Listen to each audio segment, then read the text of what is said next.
रामाय रामभद्राय रामचंद्राय वेदसे रघुनाथाय नाथाय सीताय पतये नमः। हरे कृष्णा। तो कल हम चर्चा कर रहे थे हनुमान जी के गुणों के बारे में, क्योंकि विशेष स्थान पर हम आए हैं जो स्वयं हनुमान जी कलयुग में मध्वाचार्य के रूप में आए और वो चिरंजीवी हैं। हनुमान जी हमेशा से उपस्थित हैं। तो हमने किष्किंधा कांड का जो अंतिम भाग था उसमें देखा कि किस तरह से जो दक्षिणी भाग का समूह था अंगद के नेतृत्व में, तो कैसे वो अंगद निर्णय लेते हैं कि वो आमरण उपवास करेंगे वहीं पर समुद्र के पास में रहकर। तो हनुमान जी उनको सलाह देते हैं कि आप ऐसा मत कीजिए, या तो खोज हम जारी रखते हैं या फिर किष्किंधा वापस लौट के बताते हैं। तो जो समूह होता है दो भागों में बढ़ जाता है।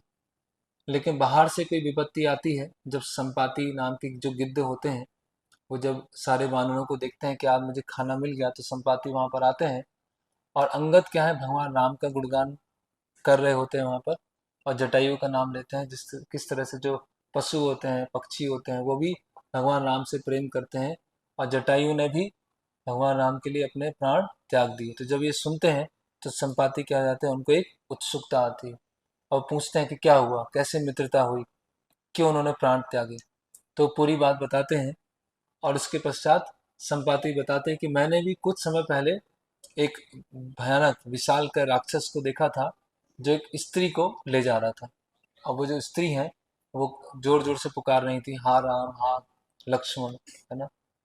तो जामवन पूछते हैं कि और डिटेल बताइए। तो अपने पुत्र के बारे में बताते हैं, सुपार्श्व के बारे में, कि सुपार्श्व ने भी ऐसे रावण को जाते हुए देखा था। तो फिर उनके जो पंख होते हैं वो वापस लौट आते हैं, और निशाकर नाम के जो ऋषि थे उन्होंने उनको वरदान दिया था जब उनके पंख जल चुके थे कि 8,000 वर्ष के पश्चात जब वानर सेना यहाँ पर सीता माता का खोज करते हुए आएगी और जब आप समाचार बताएंगे, है ना, जब आप बताएंगे तो उनके क्या होंगे, पंख दोबारा से आ जाएंगे। तो उनके पंख जल गए थे लेकिन उन्होंने फिर भी भगवान की सेवा किया। और निशाकर ऋषि जो कि दूरदर्शी हैं, है ना, हम उस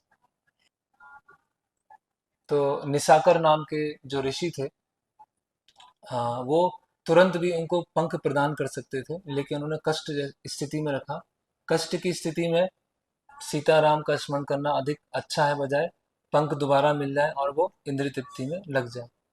फिर सारे जो वानर थे वो समुद्र के पास में पहुंच गए और सब विचार विमर्श करने लगे कि अब क्या किया जाए। तो सभी निष्कर्ष ये आया कि कोई भी वानर वहां पर जाकर वापस आए वो बहुत मुश्किल है। अंगद जा सकते हैं, लेकिन वो वापस आएंगे नहीं आएंगे वो कह नहीं सकते हैं।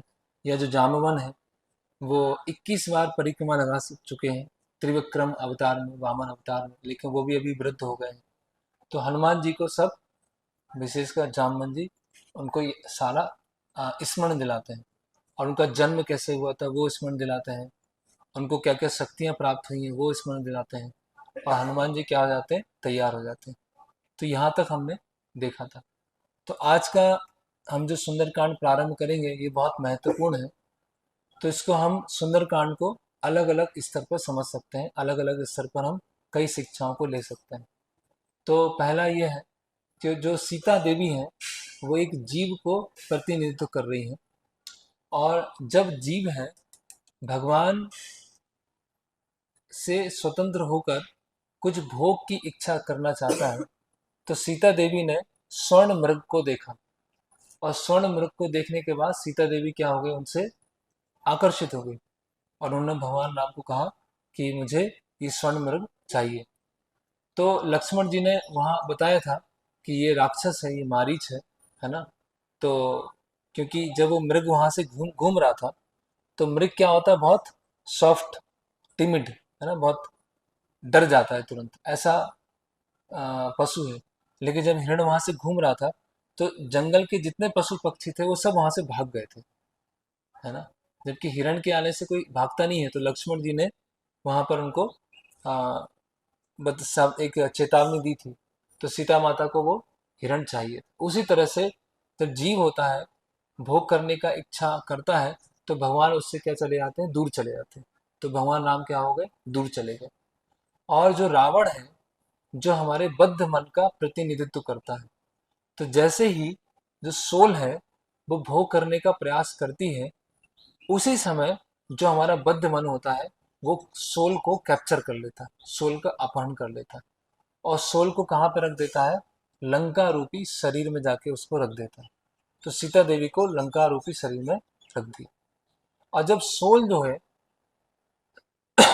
तो भगवान क्या होते हैं, समय समय पर अपने प्रतिनिधियों को भेजते रहते हैं।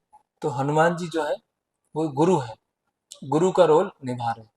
तो हनुमान जी जब वहां पर जाते हैं, तो सीता देवी जो जीव को प्रतिनिधित्व कर रही हैं, वो कितनी उनकी तीव्र इच्छा है, उनकी कितनी व्याकुलता है वापस आने के।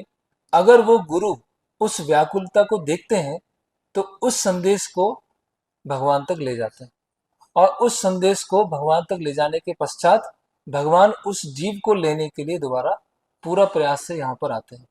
इस तरह से हम एक एस्पेक्ट इस सुंदरकांड का देखेंगे। दूसरा है कि जो हनुमान जी है, एक साधक का रोल निभा रहे हैं, और वो भक्ति देवी के दर्शन करना चाहते हैं, भक्ति देवी को संदेशा देना चाहते हैं, भक्ति देवी को प्राप्त करना चाहते हैं। तो एक साधक जो है, भगवान के आदेश से जब भक्ति देवी तक पहुंचता है, तो उसके रास्ते में क्या क्या अड़चने आती हैं, उसके रास्ते में क्या क्या ऑब्स्टेकल्स आते हैं, ये दूसरा है जो हम सुंदरकांड से देखेंगे। और तीसरा ये है कि भगवान के एक भक्त, एक महान भक्त भगवान के दूसरे महान भक्त से जब मिलते हैं, तो उनके बीच में आपस में क्या चर्चाएं होती हैं, उनके बीच में आपस में क्या आदान प्रदान होता है, और किस तरह से जो गुरु है वो भगवान का संदेश देते हैं, जीव है उनकी इच्छा है, सीता माता चूड़ामणि देती है ना, और भगवान के दो महान भक्त कैसे आपस में चर्चा करते हैं, ये तीसरा हम दृष्टिकोण इस सुंदर कांड में हम देखते हैं। तो जो अ, हनुमान जी बहुत विशेष थे, और भगवान राम की जो आर्मी थी उसमें बहुत बहुत सारे वानर थे, असंख्य वानर थे। इतने वानर थे कि उनकी गणना करना क्या है, बहुत मुश्किल है। तो वाल्मीकि रामायण में उनकी गणना बताई गई है। तो उसमें, है ना, गणित सिखाई गई है। तो 1,00,000 करोड़ जो होता है, कितना, 1,00,000 करोड़, वो कितना होता है, शंखु एक शंखु होता है, 1,00,000 करोड़। और 1,00,000 शंखु जो होते हैं, एक महाशंखु होते हैं। और 1,00,000 महाशंखु जो होते हैं वो एक वृंद होते हैं। और 1,00,000 जो वृंद होते हैं वो 1,00,000 एक पद्म होता है। और 1,00,000 जो पद्म होते हैं वो एक महापद्म होता है। और 1,00,000 महापद्म होता है वो एक खर्व होता है। और 1,00,000 खर्व जो होता है एक महाखर्व होता है। और 1,00,000 महाखर्व होता है एक समुद्र होता है। और 1,00,000 महासमुद्र होता है वो एक ओघ होता है। और 1,00,000 ओघ में क्या होता है, एक महा ओघ होता है। तो भगवान राम की जो आर्मी थी उसमें 100 करोड़ महा ओघ वानर थे। 100 करोड़ महा ओघ, तो कैलकुलेट करना भी मुश्किल है। तो भगवान इतने सारे वानरों को मैनेज कर रहे थे, इतने सारे वानरों को निर्देशन दे रहे थे अलग अलग जगह। तो अगर कोई बोलता है कि मैं भगवान हूं, तो उसको 5 बंदर दे दो, बोलो उन 5 बंदर का रखवाली करना, 5 बंदर का मैनेजमेंट करना, तो परेशान हो जाएगा, उसके बाल उड़ जाएंगे। क्योंकि बानर क्या होते हैं, बहुत बहुत चंचल होते हैं, एक जगह शांति से वो बैठते नहीं है। तो भगवान राम इतने सारे वानरों का देख रेख कर रहे हैं, संरक्षण कर रहे हैं, तो यही चीज साबित करती है कि वो भगवान है ना। तो हनुमान जी को 100 करोड़ महाओघ में से चुना गया। तो कितने स्पेशल है हनुमान जी।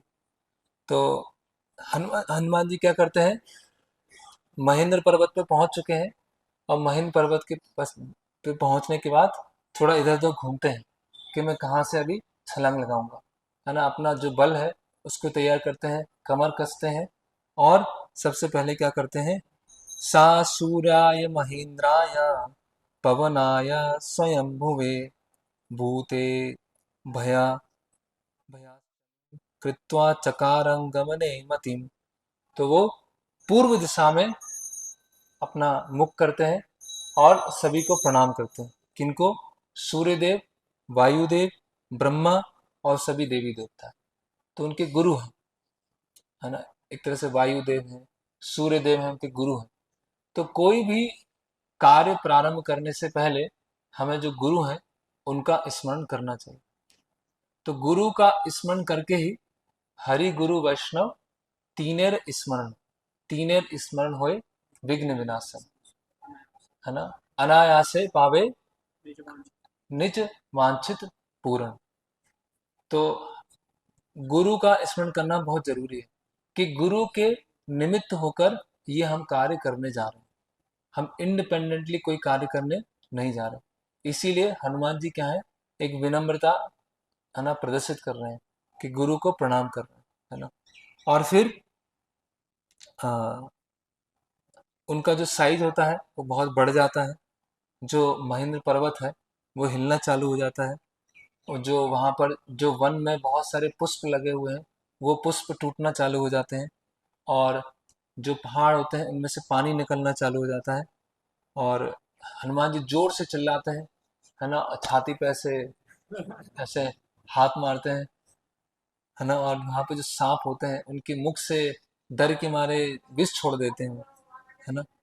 और जो वहाँ पर आश्रमवासी होते हैं, विद्याधर होते हैं, वहाँ पर जो देव कन्याएं होती हैं वो वहाँ से भाग जाती हैं। और जो ऋषि मुनि होते हैं वो बहुत बड़ाई करते हैं कि हनुमान जी एक महान कार्य करने जा रहे हैं। तो हनुमान जी अपने जो बालों को हिलाते हैं ऐसा, है ना, और अपनी पूंछ को फिर से मारते हैं जमीन में, है ना। और फिर बोलते हैं, यथा राघव निर्मुक्ता सरास सन विक्रमः गच्छे तव गत गमस्यामि लंकाम रावण पालितम।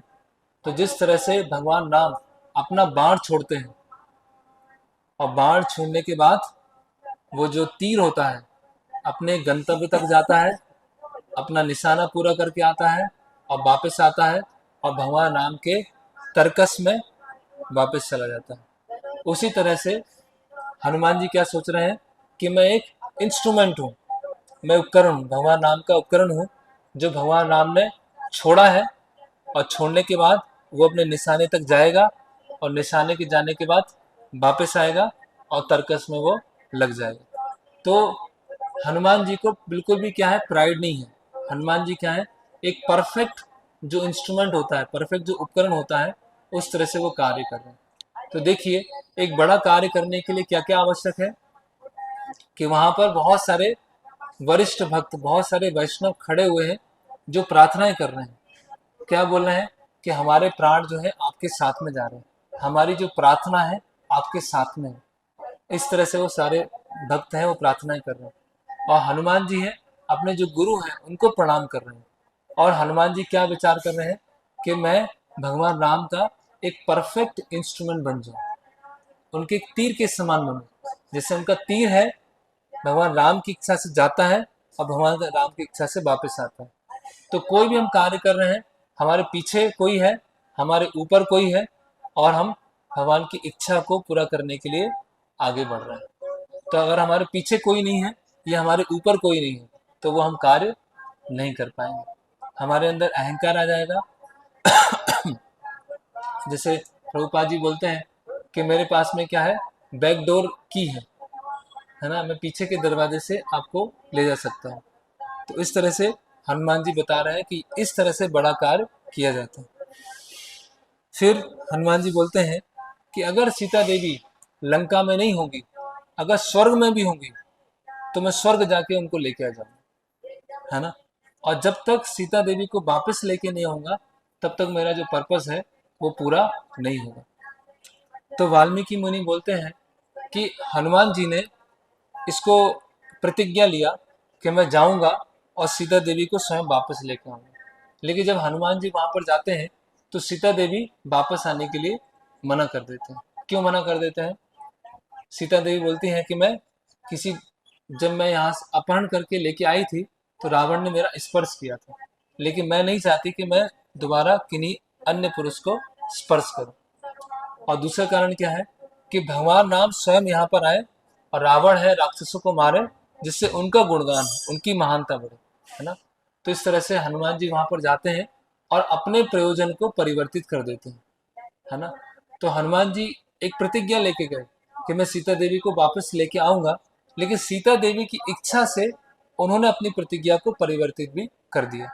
जैसे भरत जी हैं, वो प्रतिज्ञा लेके जाते हैं कि मैं चित्रकूट जाऊंगा और भगवान राम को वापस लेके आऊंगा, करेक्ट। लेकिन वहां पे जब वार्तालाप होती है तो भरत जी क्या होते हैं, भगवान राम की चरण पादुकाओं को लेकर वापस आ जाते हैं। तो भरत जी ने अपने प्रयोजन को परिवर्तित कर दिया, हनुमान जी ने अपने प्रयोजन को परिवर्तित कर दिया।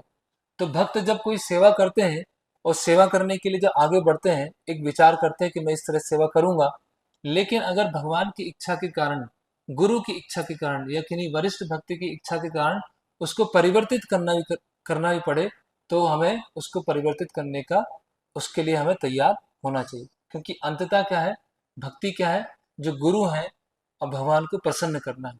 तो गुरु की प्रसन्नता करने के लिए हमने जैसे सोचा है, अगर उसको हमें परिवर्तित करना ही पड़े, चेंज भी करना पड़े, तो उसके लिए हमें तैयार होना चाहिए। ऐसे भरत जी के चरित्र और हनुमान जी के चरित्र दोनों से हम ये देख सकते हैं।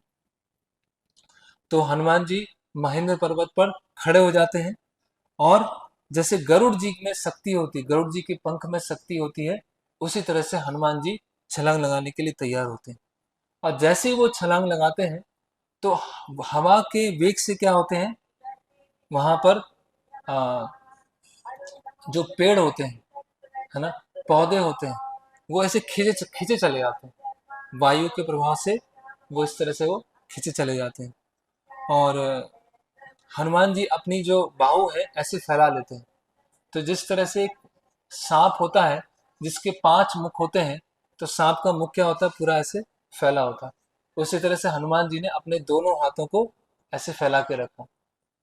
और वहां के जो पुष्प होते हैं, जो पेड़ में पुष्प लगे होते हैं, हनुमान जी के ऊपर गिरते हैं और हनुमान जी पे गिरने के बाद फिर समुद्र में गिरते हैं। तो ऐसा लगता है कि कोई नए कार्य की शुरुआत होती है तो कोई पुष्प की बौछार करता है, उस तरह से हनुमान जी के ऊपर पुष्प की बौछार की जाती है। और हनुमान जी आंजने जो है एक सूर्य के समान लग रहे हैं। और जिस तरह से एक उल्का होता है ना, जैसे एक कोई नक्षत्र होता है, नक्षत्र एक जगह से दूसरे जगह पर भ्रमण करता है, उसी तरह से हनुमान जी एक जगह से दूसरी जगह पर भ्रमण कर रहे हैं, है ना, जा रहे हैं। और महेंद्र पर्वत धस जाता है ना। और जो आसपास की जो हवा होती है वो भी हनुमान जी को रास्ता देना प्रारंभ करती है और हम हनुमान जी चलना चालू होते हैं। और जो वहाँ पे सेजेस हैं, देवता हैं, गंधर्व हैं, दिक्पाल हैं, नाग हैं, यक्ष हैं, सब उनकी प्रशंसा करना चालू करते हैं। और हनुमान जी की छाया बनती है जो कि 30 योजन लंबी होती है और 10 योजन चौड़ी होती है। तो 30 योजन, एक योजन में कितने होते हैं, करीब 12-13 किलोमीटर होते हैं, 12.5 किलोमीटर होता है ना। तो 30 योजन की छाया मतलब 400 किलोमीटर की छाया। और चौड़ाई कितनी है, 10 योजन मतलब 125 किलोमीटर की छाया। तो 400 किलोमीटर इधर और 125 किलोमीटर इधर, तो इतनी बड़ी उनकी हनुमान जी की छाया बनती है।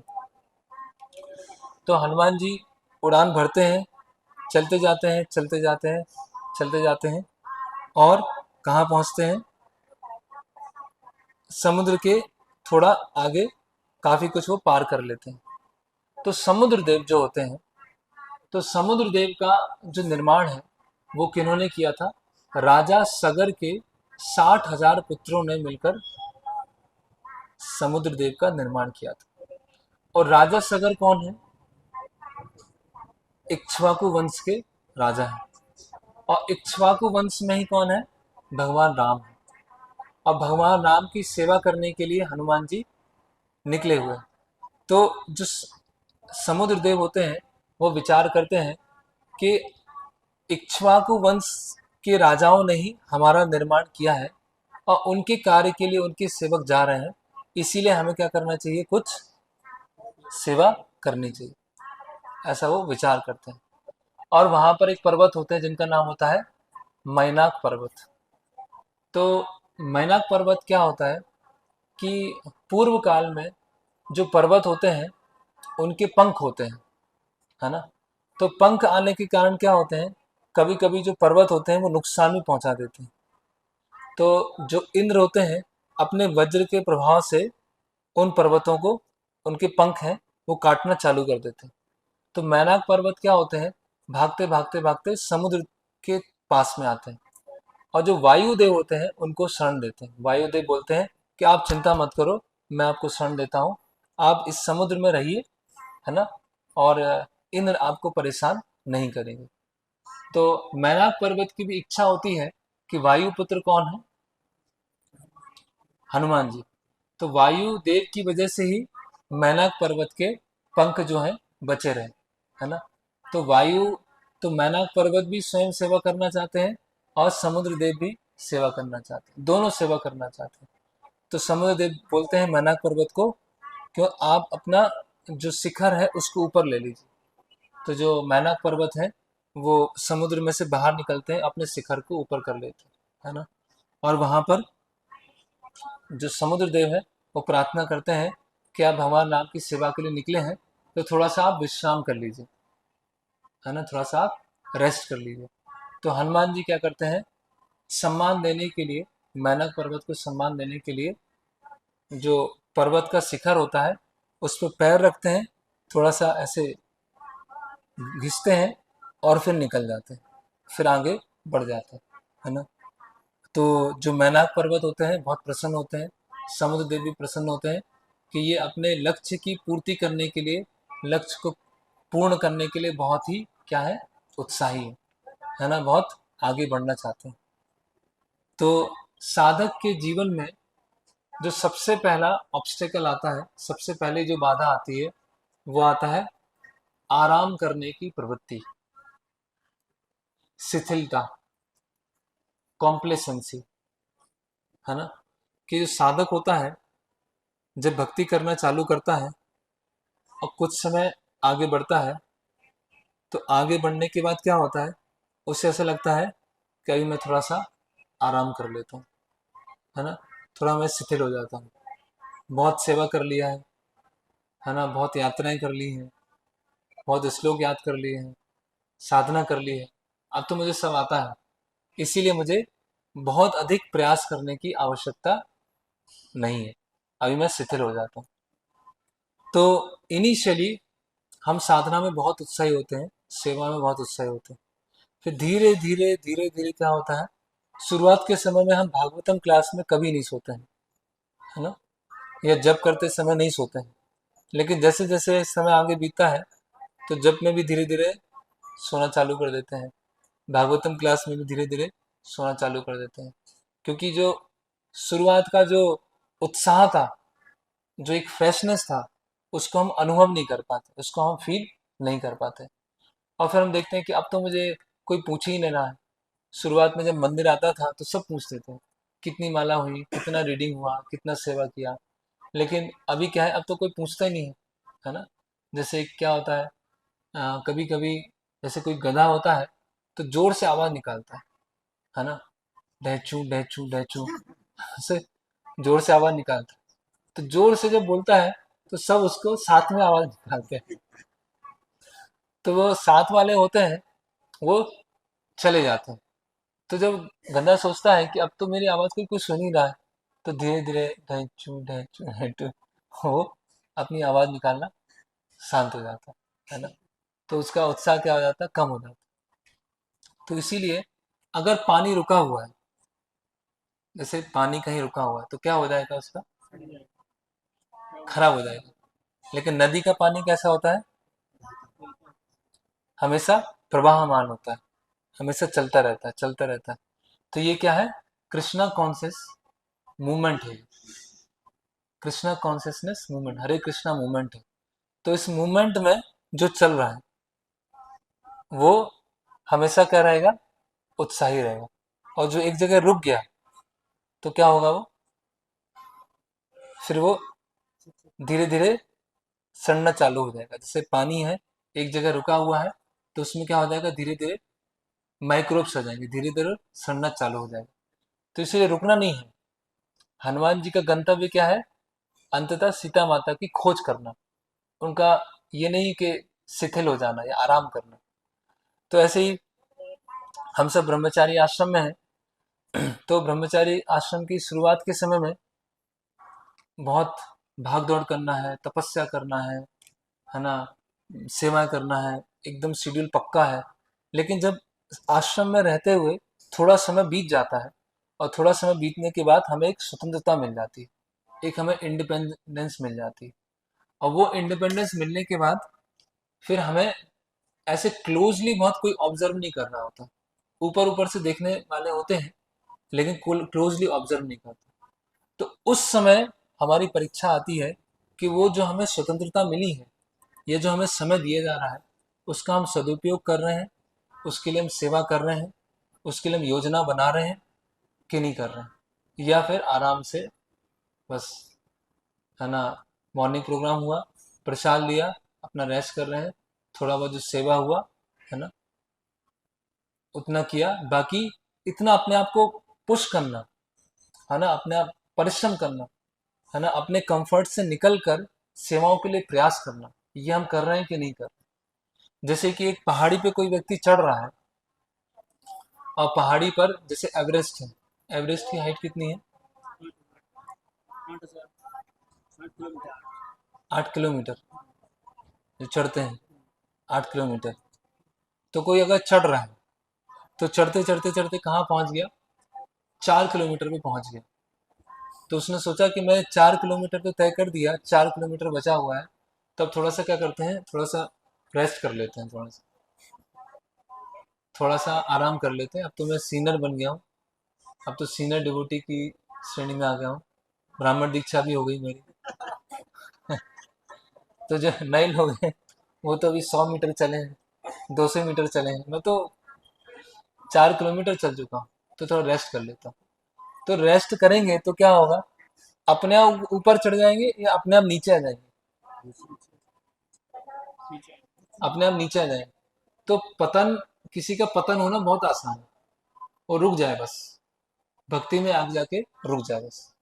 तो पहाड़ी पे चढ़ते चढ़ते चढ़ते वो रुक गया, तो अपने आप ऊपर नहीं जाएगा, अपने आप नीचे जाएगा।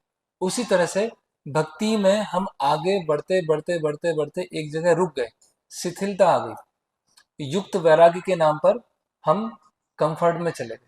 और ऐसा होगा, अभी ब्राह्मण दीक्षा हो जाएगी तो अभी सीनियर हो जाएंगे, तो कोई बोलेगा भी नहीं, कोई डांटना भी थोड़ा सा मुश्किल होगा, क्योंकि ब्राह्मण दीक्षा हो चुकी है ना।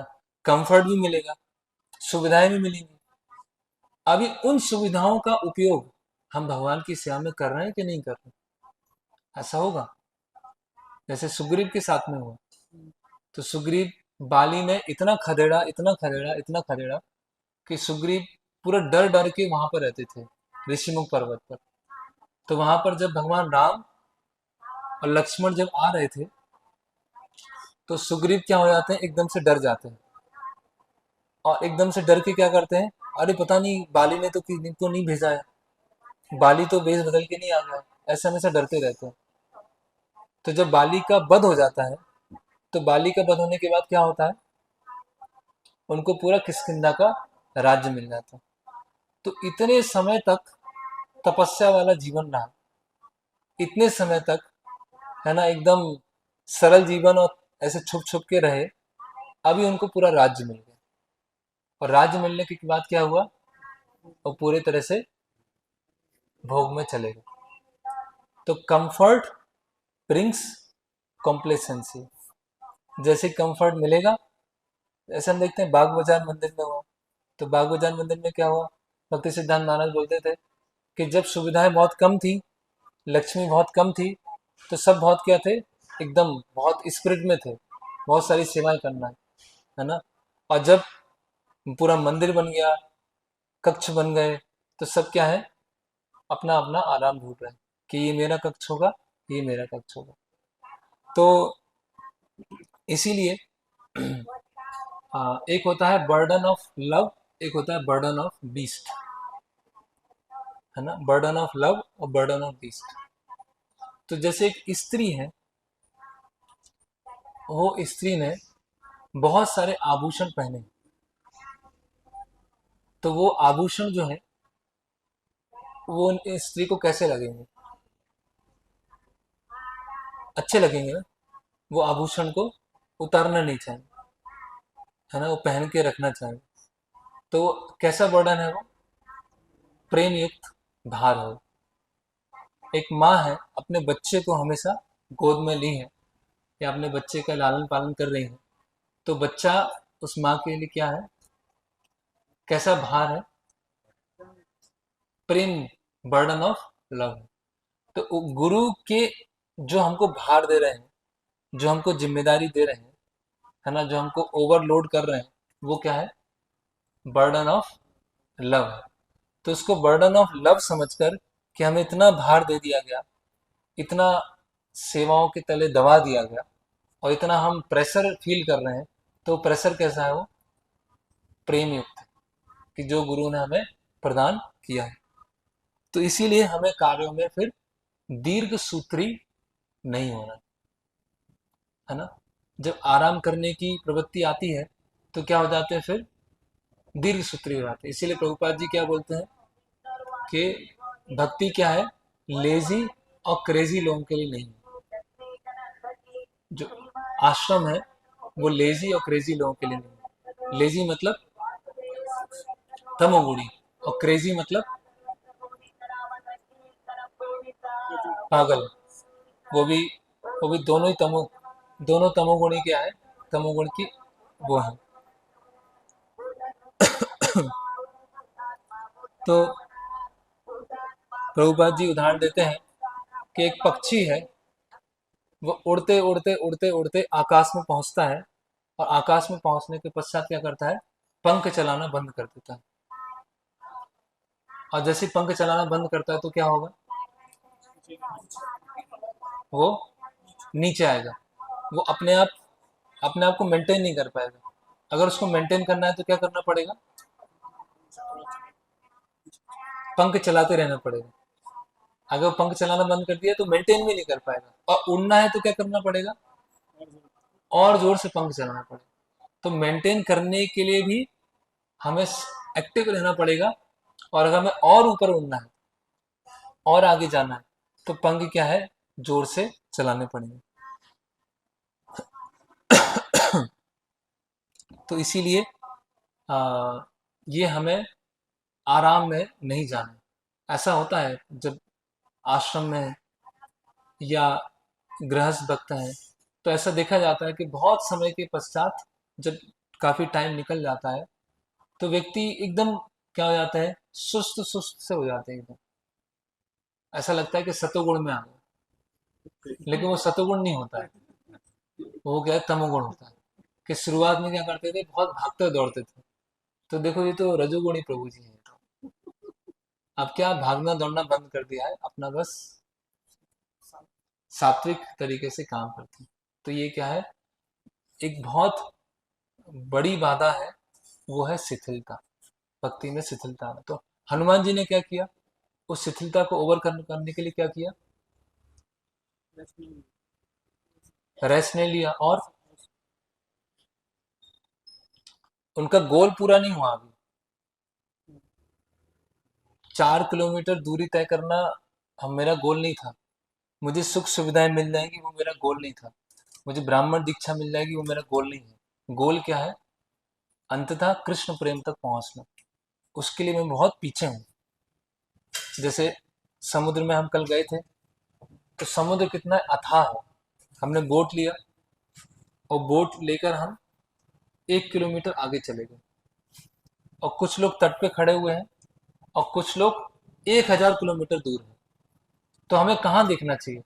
वो 1,000 किलोमीटर दूर है उनको देखना चाहिए, या पीछे जो तट पे खड़े हैं उनको देखना चाहिए? अगर हमें उत्साह बनाना है, उत्साह बना के रखना है, भाई मैं तो 1 किलोमीटर ही आया हूँ, कुछ आया ही नहीं हूँ अभी तो, मुझे तो 9,999 किलोमीटर आगे जाना है। गोस्वामीगढ़ कैसे हैं? जैसे यहाँ पे कनक दास है, वो कैसे हैं? उनका जीवन कैसा है? अगर उनसे तुलना की जाए तो मैंने तो कुछ भी नहीं किया अभी, तो मुझे तो अभी बहुत आगे जाना है। तो हम अपना प्रयोजन भूल जाते हैं, अपना गोल भूल जाते हैं, और प्रयोजन भूलने के कारण हम भक्ति में शिथिल हो जाते हैं। हमारा प्रयोजन क्या हो गया? दीक्षा हो गई, ब्राह्मण दीक्षा हो गई, सीनियर डिवोटी हो गए, ये हमारा प्रयोजन है। लेकिन हमारा प्रयोजन क्या है? कृष्ण प्रेम तक पहुंचना है। तो वो हनुमान जी का पूरा फोकस है।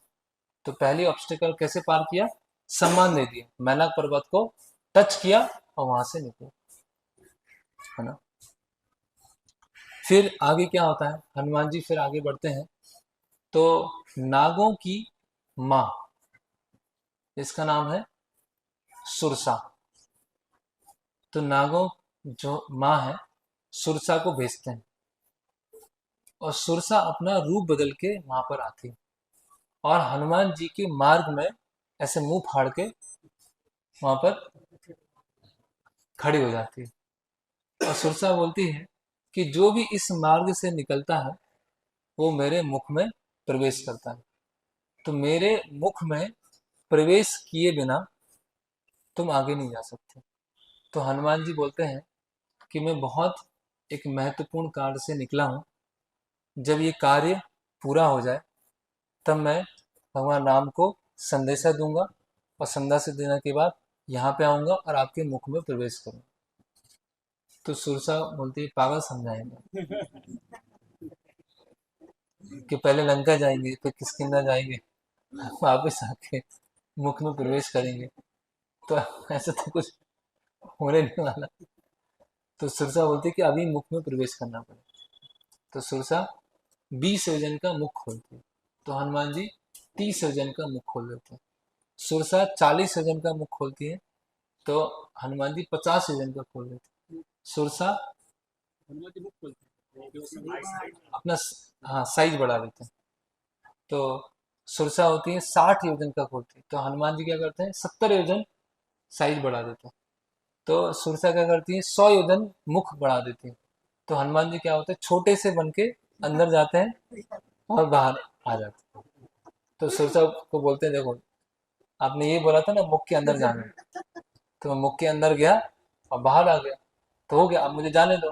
तो सुरसा बोलती है कि आप केवल बलशाली नहीं, आप बहुत बुद्धिमान भी है ना। अब मुझे देवताओं ने परीक्षा लेने के लिए भेजा था कि आप ये जो दुर्गम कार्य है उसका पूरा कर पाएंगे कि नहीं कर पाएंगे, इसीलिए आप सक्षम है, बुद्धिमान है, इसीलिए आप इस कार्य को कर पाएंगे। तो इस तरह से हाँ, वो हनुमान जी को आशीर्वाद प्रदान करती हैं, और हनुमान जी वहां से बोलते हैं कि आप, मुझे पूरा भरोसा है कि आप सीता राम उनको साथ में मिला पाएंगे। वो हनुमान जी को ऐसा बोलते हैं। तो जो भक्ति जीवन में दूसरा ऑब्स्टेकल आता है वो क्या है? ईगो क्लेश, है ना। अहंकार टकरा जाते हैं, और अहंकार जब टकराते हैं तो वो क्या होती है? आश्रम में आवाज आती है, कभी रूम नंबर 5 से आवाज आती है, कभी टेम्पल हॉल से आवाज निकलती है, और आपस में कभी किचन में से तो आवाज आती रहती है ना। फेस्टिवल में बहुत सारी आवाज आती है। तो दो तरह के कीर्तन होते हैं, एक मृदंग करता कीर्तन होते हैं, और दूसरा कीर्तन होता है जब मिथ्या अहंकार आपस में टकराते हैं, उनकी आवाज आती है। तो हनुमान जी ने क्या किया? तो जब भक्त मिलकर सेवा करते हैं तो उनके अंदर क्या होती है? कॉम्पिटिटिव स्पिरिट आ जाती है, कौन अच्छा करता है। एक भक्त सोचता है कि मैं अच्छा करूंगा, दूसरा भक्त बोलता है मैं अच्छा करूंगा, मैं अच्छे से कुकिंग करूंगा, तो बोलते हैं मैं अच्छे से कुकिंग करूंगा, एक बोलते हैं मैं अच्छे से मैनेज करूंगा, बोलते हैं मैं उससे और अच्छे से मैनेज करके बताऊंगा। तो आपस में क्या हो जाती है? टकराहट हो जाती है, और टकराहट होने के कारण क्या होता है? हम गलत कॉम्पिटिटिव स्पिरिट में चले जाते हैं, है ना। तो जब हम गलत रूप से कॉम्पिटिटिव स्पिरिट में जाते हैं तो क्या होता है, सेवा करना हमारी प्रधानता नहीं होती। प्रधानता क्या होती है, श्रेष्ठ कौन है, मैं श्रेष्ठ हूँ या वो श्रेष्ठ है। मैंने छोक अच्छा बनाया है, उसने छोक अच्छा बनाया, मैंने कीर्तन अच्छा किया है, उसने कीर्तन अच्छा किया, मैंने प्रचार अच्छा किया है, मैं अधिक सीनियर डिवोटी हूँ और मेरा जूनियर है, मेरी दीक्षा उससे एक दिन मेरी दीक्षा उससे एक दिन पहले हुई थी, है ना। या जब गुरु महाराज ने मंत्र दिया था, नाम दिया था, तो मुझे पहले नाम दिया था, उसको बाद में दिया था, तो मैं उससे अधिक, थोड़ा सा अधिक सीनियर हूँ, और मैं अधिक सीनियर रहना चाहिए। मेरी जो पोजीशन है वो अधिक सीनियर रहनी चाहिए। तो आपस में क्या होता है, ईगो क्लैश हो जाता है, और ईगो क्लैश होने के कारण क्या होता है, कौन ऊपर है कौन नीचे है वो मुख्य रह जाता है। तो सुरसा क्या कर रही है,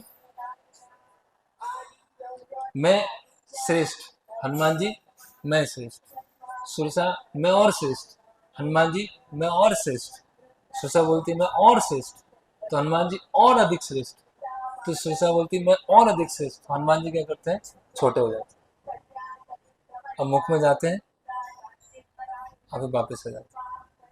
तो इसका कर क्या हुआ, छोटे बन जाना। भाई अपनी श्रेष्ठता को स्थापित करना प्रयोजन नहीं है, प्रयोजन क्या है, सीता माता की खोज करना है। यही आपस में फाइटिंग हो जाती है, सुरसा हनुमान जी की, नहीं मैं श्रेष्ठ हूँ, मैं श्रेष्ठ हूँ, नहीं मैं तो देव लोक से उनकी माँ हूँ, हनुमान जी बोलते मैं तो वायु पुत्र हूँ, है ना, बोलते मैं तो इतनी बलशाली हूँ, वरना हनुमान जी बोलते मैं इतना बलशाली हूँ। ये सब मैटर नहीं करता, मैटर क्या करता है, सेवा, मुख्य क्या है, सेवा। तो हनुमान जी का जो गोल है वो फिक्स है कि मुझे आगे बढ़ना है और सीता माता का संदेश लेके पहुंचना है। उसी तरह से जब हम सेवा कर रहे हैं, अभी जैसे हम डीटी डिपार्टमेंट में जाएंगे, तो ऐसे बहुत समय समय होगा जहाँ पर ईगो क्लैश हो सकता है, जहाँ पर अहंकार क्या हो सकते हैं, आपस में टकरा सकते हैं। मैं श्रेष्ठ हूँ, लेकिन मैं श्रेष्ठ हूँ, मेरे अनुसार होना चाहिए, मेरे अनुसार होना चाहिए। लेकिन परिपक्व भक्त होगा, वो क्या सोचेगा, भाई उनकी सुनी जाए मेरी सुनी जाए, मुझे ये देखना है कि सेवा अच्छे से हो रही कि नहीं हो रही। हो सकता है उनके सोचने से सेवा जैसे मैं सोच रहा हूँ वो अधिक अच्छे से हो जाए, या उनकी समझ में कुछ त्रुटि हो सकती है, तो मेरे जैसा मैं सोच रहा हूँ उस तरह से सेवा हो। तो उसका गोल क्या होता है, सेवा, अच्छे सेवा करना।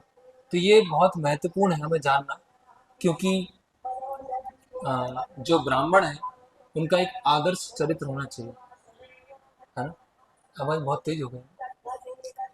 एक और चालू हो गया, उससे कुछ चालू, एक माता जी हैं, दूसरी भजन गा रही हैं। आप लोगों को डिस्टर्ब हो रहा है, क्योंकि समझ में नहीं आ रहा है इसीलिए, समझ में आता तो डिस्टर्ब होता। ओके, समझ में आ रहा है। तो तो जब हम सेवाएं कर रहे हैं, तो सेवा में एक बहुत बड़ी जो बाधा होती है, आपस का क्लेश, आपस में समस्या, भक्तों में आपस में समस्या, इसके कारण हम बड़ी सेवा नहीं कर पाते। लेकिन हनुमान जी क्या है, बहुत ही बलशाली हैं और बहुत बुद्धिशाली हैं।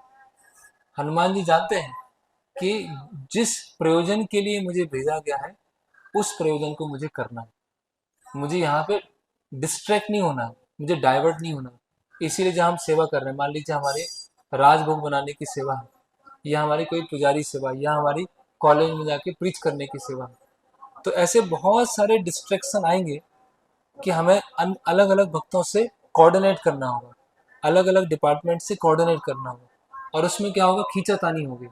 लेकिन अपना वर्चस्व स्थापित करना ये मुख्य काम नहीं है, जो सेवा है वो कंप्लीट होना चाहिए, वो मुख्य काम है। तो एक बार अ, एक ब्राह्मण थे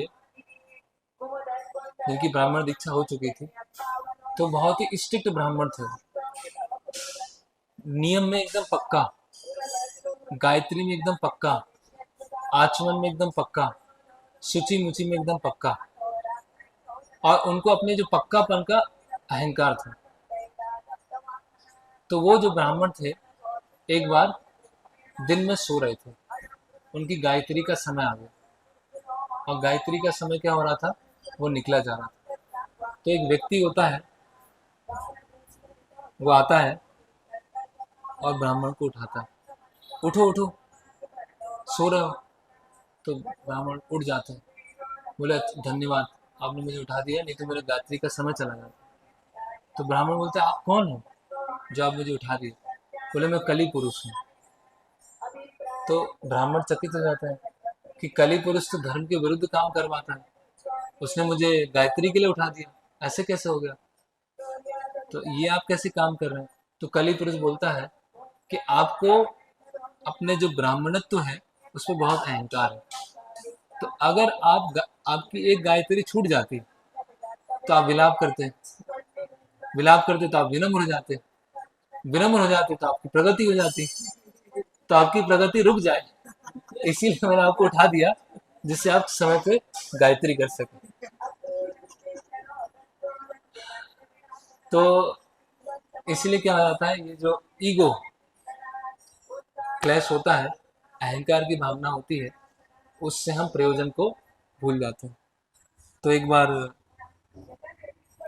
इसीलिए सेवाओं में बहुत सारे अलग अलग मत हो सकते हैं।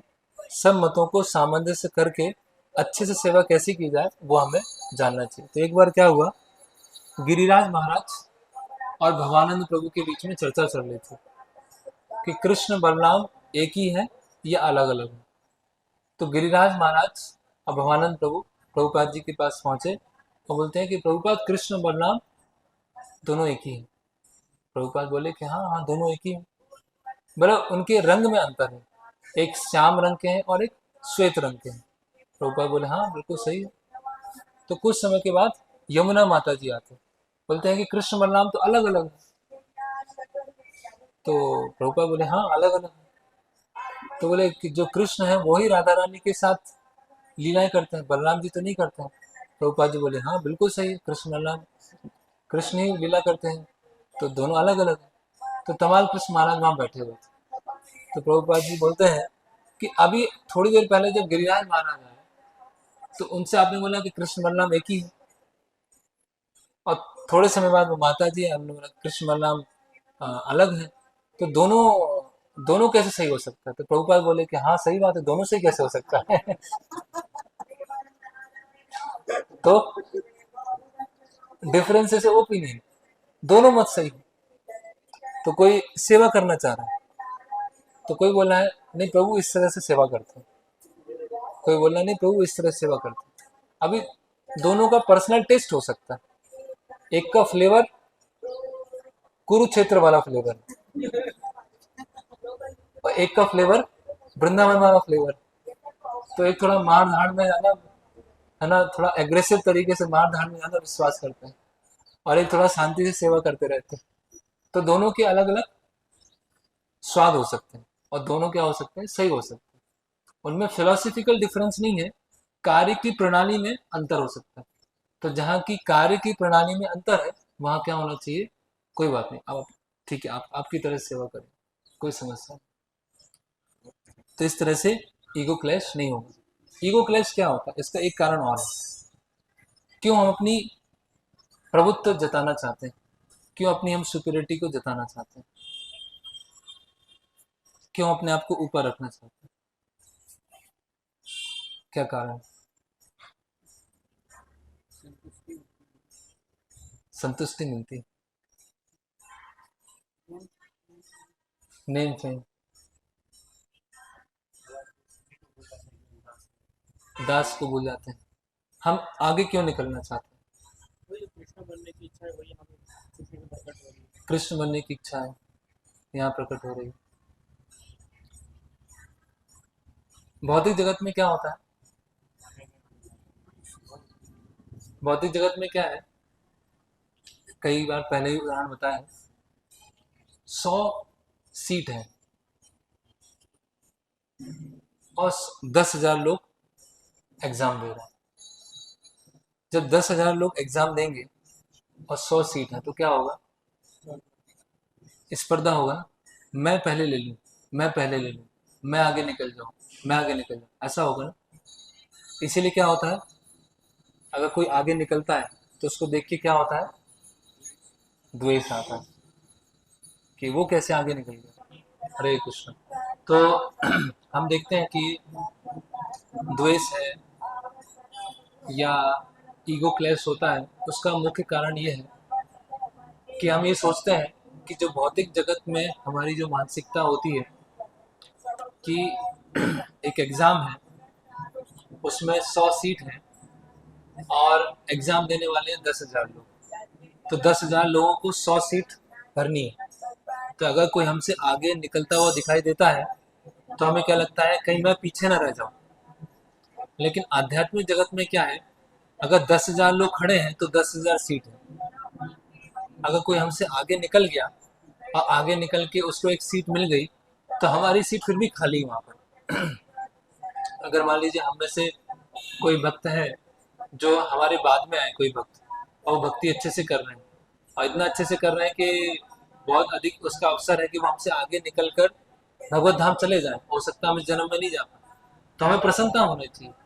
क्योंकि जो भगवान की सेवा करने के लिए हम प्रयास कर रहे हैं, वो दूसरा जीव जो है वो भगवान की सेवा कर रहे हैं और हमारे आराध्य कौन है, भगवान कृष्ण।